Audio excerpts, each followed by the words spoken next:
Okay, grade 10s. This will be your first June exam in grade 10, uh, which is some of you going to write out of 75, some of you going to write out of 100. So now I want us to look at this question paper, Mathematics Paper 1 Mid-Year Examination 2019. And if this is your first time watching our lessons, please make sure that you join the family. Trust me, you don't want to miss the next lesson. Do the right thing, subscribe to the channel. Okay, so now on this question, I'm just going to start in with question 1. Make sure that when you get in that exam, read the instruction, make sure that you understand all the instruction. Okay, so the most important one is number 4. If necessary, answer should be rounded off to 2 decimal place unless stated otherwise. Okay, so now what I'm going to do, I'll just dive into question 1. Let's see what we have from this question 1. Okay, look at that. I think this will be an easy, when I look at the question, this should be an easy 9 marks. Let's collect those marks. Let's work on that. Let's work on collecting that mark. No, oh, what are we given here? Okay, I can see that I'm given V, which is equals to the root of 2e over m, and 1.1.1, it says that if m is 12 and a is equals to 132, they want you to determine the value of b, and you are also given an instruction. Leave your answer in a SAT form. Okay, so leave your answer in a SAT form. It tells you that you should have root something. Okay, all right. So let's answer this 1.1.1. You know what I'm going to do to answer that 1.1.1? First thing, this has to do with substitution, meaning that where there's m, you put 12, where there's e, you put 132. So v for 1.1.1, I'm going to have v to be equals to the root of, look at this. This is 2. Inside the bracket, I'm going to substitute e as 132. So this will be 132. Close the bracket. Let's divide all that by m, which is 12. So the only thing that you need to do, you can just work the top part or the bottom part, or you can just go straight to your calculator and try to see what is that equals to. So I'll definitely help you guys also to use your calculators when it comes to this type of question. So I'm just going to say the root, then I'm going to have 2 inside the bracket, 132. Let's see what we get when we divide that by 12. This gives us the root 22. So you should leave your answer as root 22. Okay, and that's it for that one. That's an easy 2 marks. So how are they going to mark this question? There's a mark for the substitution. Make sure that your substitution is correct. There's a mark for that substitution, and there's a mark for the final answer. Wow, that was easy, right? Let's move to the next one. 1.1.2. State whether V is rational or uh, irrational. So I need you to pause the lesson and try to answer this on your own. I need you to try and check if you understand the meaning of rational and irrational. What is the meaning of rational and what is the meaning of irrational? So first thing first, I know that if we're talking about rational, rational is a number that can be written in the form of a fraction. That's rational. If we can write a number as a fraction, it's rational. Okay, so now remember, when I say a over b, a and b, they should be integers, but that b, it must not be equals to 0, because if b is equal to 0, we get undefined. Okay, so example of rational numbers include 1 over 2, 3 over 4, and like repeating decimal are rational. For example, if I write 0.3, 3, 3, and so on, since the numbers are repeating, those are rational. But when it comes to irrational, this guy, the irrational, A number is irrational if it cannot be written as a fractional. I'll definitely give you an example. Look at this. Root 2. What do you get on the calculator when you say root 2? So root 2 is equals to, you punch SD, we find that this is 1.4. You see, the numbers are not repeating. The number after a comma, they are not repeating. So root 2 is irrational. So it cannot be written as a fraction. Another example of irrational is pi.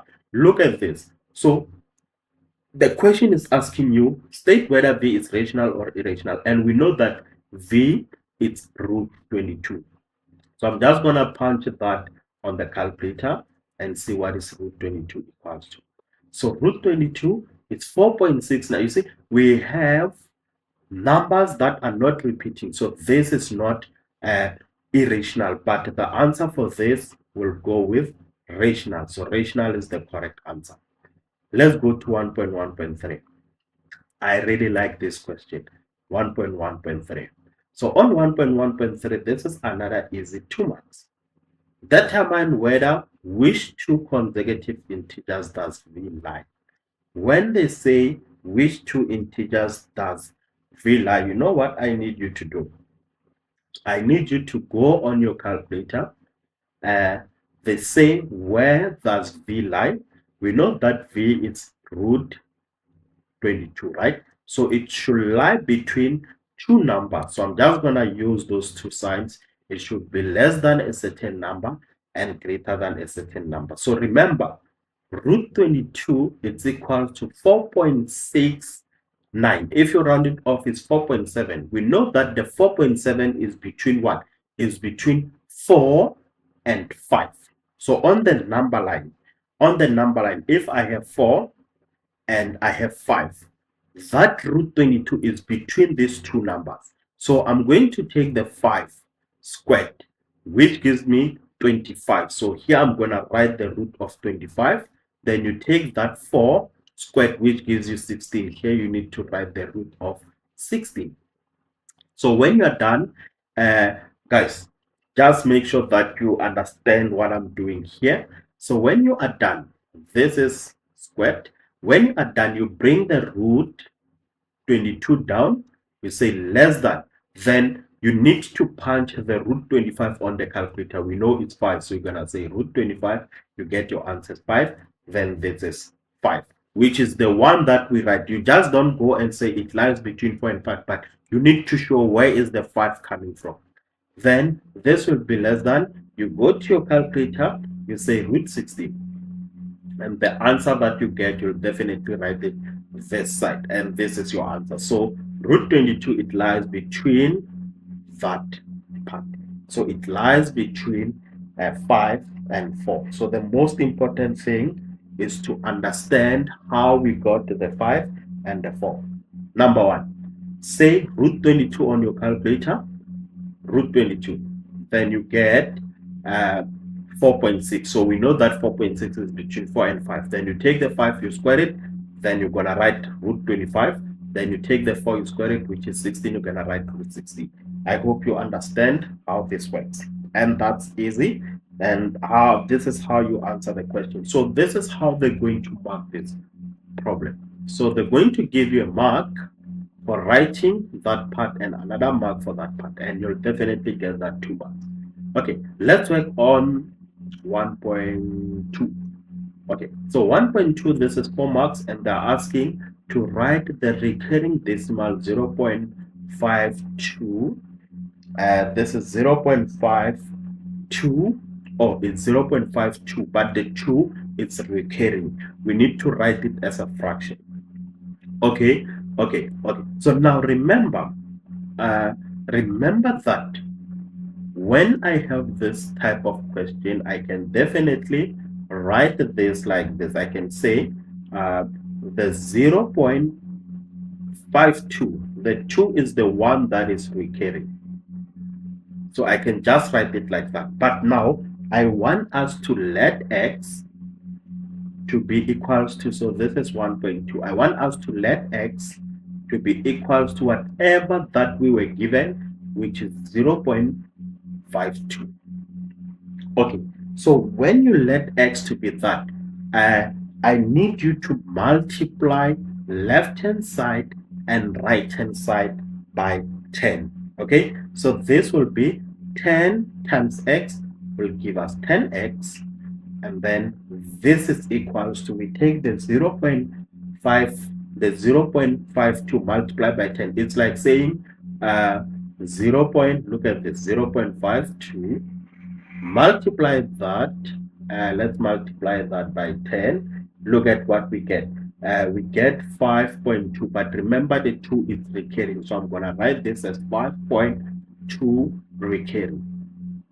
So now the aim is to, I know that in most cases they will just say subtract equation 1 with equation 2. Look at this. What I'm going to do, I'm going to name this my equation 1 instead. I'll explain why this is my equation 1.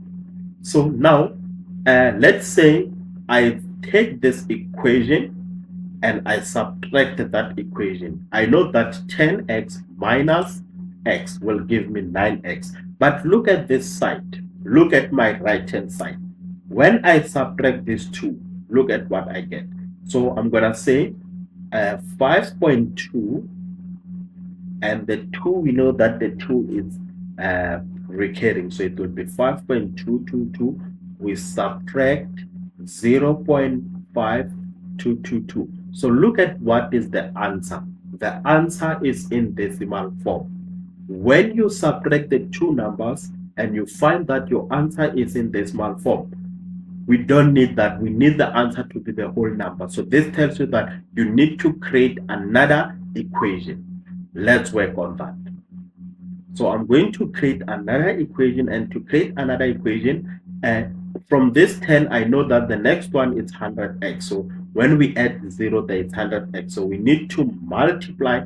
Please don't make mistake. We are multiplying the first equation by 100x, not the second equation. I'm not this one, but we're going to multiply that equation there by 100x. So this, I'm going to multiply that by 100, and then now this will give me my left hand side to be 100x, and I'm going to equate this to, I need to take the 0.52 recurring, multiply that by 100.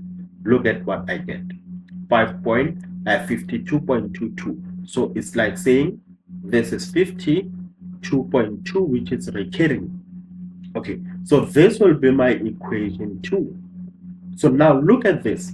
When I take equation 2, if I take equation 2, I subtract equation 1, what do we get from that? So equation 2, that will be 52, because I need to check if I still have a decimal. So that will be 52.22. We subtract 5.22.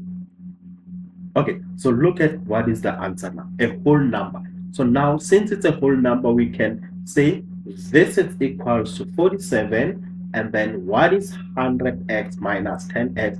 That will give us 90x. So therefore, the next thing is to divide both sides by that 90.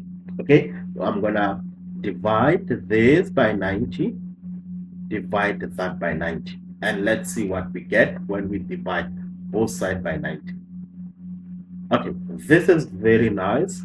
And the 90 cancels. I'm left with x. It's equals to, remember, this is 47, not 49. This is 47. So this will be 47 over 90. That's my answer. 47 over 90. Then you are done. You are done. So this is how you're going to collect the marks. You're going to get a mark for creating these two equations. So far, out of 4, you have 2 marks. Then you're going to get a mark for writing these steps, that 90x, for subtracting the two equations. There's a mark, and there's a mark for the final answer. I hope you guys really enjoyed that one. That was an easy one, right? I hope you guys enjoyed that one, and I'm looking forward to see you guys on question 2. So question 2 of this question paper is 18 marks. If you need to understand how to master question 2, if you need to understand all the common mistakes that most learners make in an exam, so now is the right time to join the family. Subscribe to the channel and join us when we do the next question. I'm looking forward to see you guys on the next one.